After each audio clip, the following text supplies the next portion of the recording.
स्वागत छ तपाईहरुलाई हाम्रो युट्युब च्यानलमा। म मदन। आज म तपाईहरु माझमा अर्को एउटा भिडियो लिएर आएको छु। यो भिडियोमा म तपाईहरुलाई मास्टर्स सिमेट अनलाइन फर्म कसरी भर्ने भन्ने कुरा देखाउन गएको छु। कृपया यो भिडियो सुरुदेखि अन्त्यसम्म अवश्य हेर्नु होला। लाइक शेयर सब्स्क्राइब गर्न पनि नबिर्सनु होला। आउनु सुरु गरौँ अब।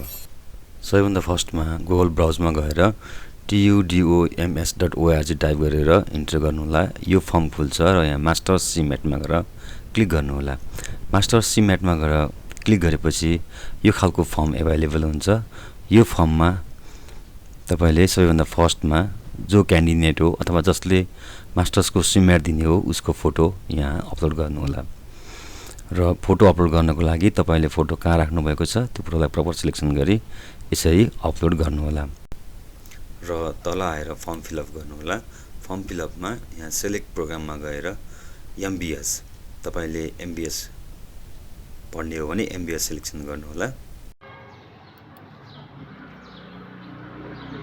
सिलेक्ट वान यहाँ आएर तपाईले कलेजको नाम चुज गर्नुस्। कुन कलेजमा तपाईले सिमेटको फर्म अथवा बिल बुझाउने हो। यहाँ फिमेल, मेल, फिमेल, जनजाति, दलित अथवा ओपन। यदि मेल हो भने ओपन गर्नुपर्छ, अरु भएमा फिमेल।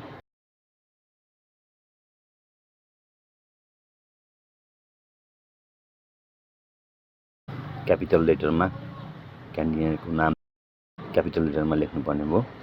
र यहाँ नेपालीमा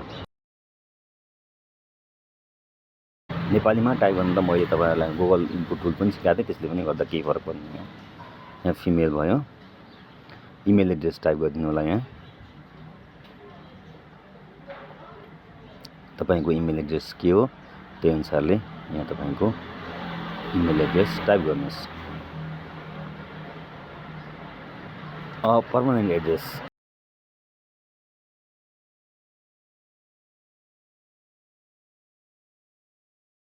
district Nuwakot.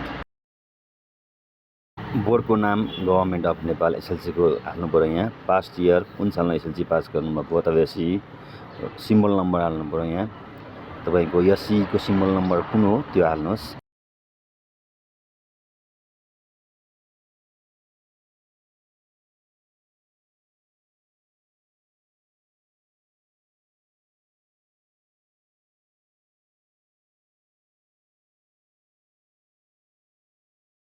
Symbol number type भइसकेपछि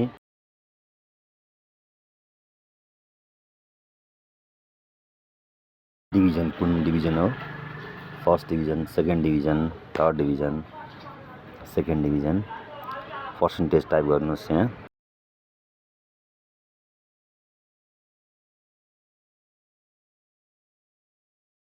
plus two HSC pass year type गर्नु होला। कुन सालमा प्लस टू पास गर्नुभएको। त्यसपछि रोल नम्बर सिम्बल नम्बर नै भयो। यो 12 को सिम्बल नम्बर टाइप गर्नु होला हजुरले। यहाँ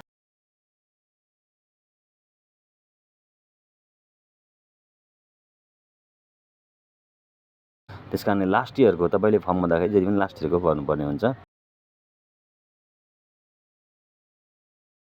अझ बेटर चाहिँ माइग्रेसनमा गएर हेर्नुभयो भने हजुरहरुको माइग्रेसन सर्टिफिकेट हुन्छ। माइग्रेसन सर्टिफिकेटमा गएर हेर्नुभयो भने त्यहाँनेरि सिम्बल नम्बर इन्क्लुड गरिएको हुन्छ। त्यही सिम्बल नम्बर हजुरहरुले टाइप गर्नु होला।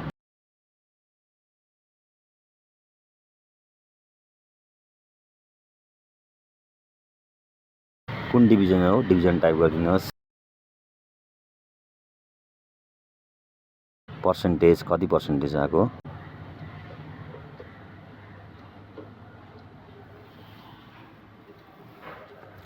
त्यसपछि बोर्ड युनिभर्सिटी टियु ब्याचलरको लागि अब पास इयर कुन सालमा तपाईले ब्याचलर पास गर्नुभयो, ब्याचलर पास गरेको इयर जुन पनि सर्टिफिकेटमै दिएको हुन्छ। र रोल नम्बर यहाँ रोल नम्बर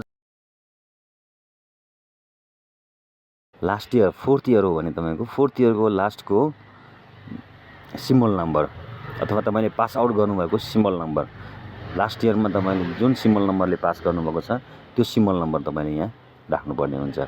फर्स्टको, सेकेन्डको, थर्डको हैन, फोर्थको चाहिँ तपाईले यहाँ राख्नुपर्ने हुन्छ।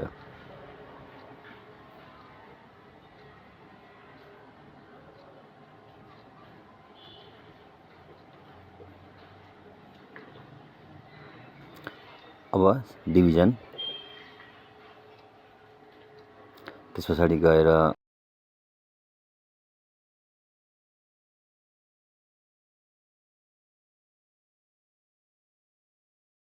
पर्सेन्टेज कति पर्सेन्टेज हो त्यो अनुसारले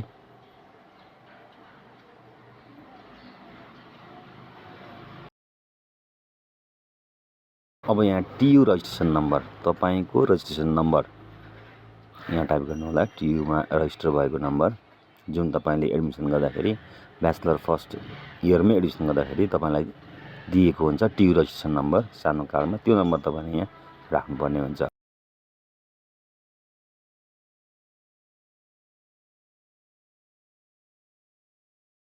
यति गरेपछि फर्म भरिसकिएको छ। अब लास्ट एउटा अप्सन बाँकी छ, भाउचर।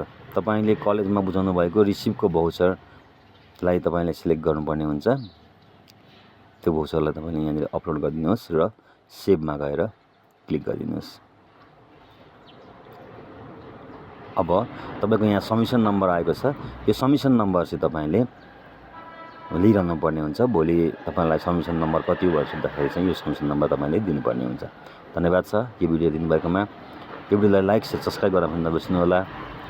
म यस्तै भिडियोहरू तपाईँहरू माझमा लिएर आउने नै छु र यो भिडियो मार्फत तपाईँहरूलाई फर्म भर्न सहज भयो कि भएन त्यो पनि कमेन्ट बक्समा कमेन्ट गरिदिनु होला। Thank you very much for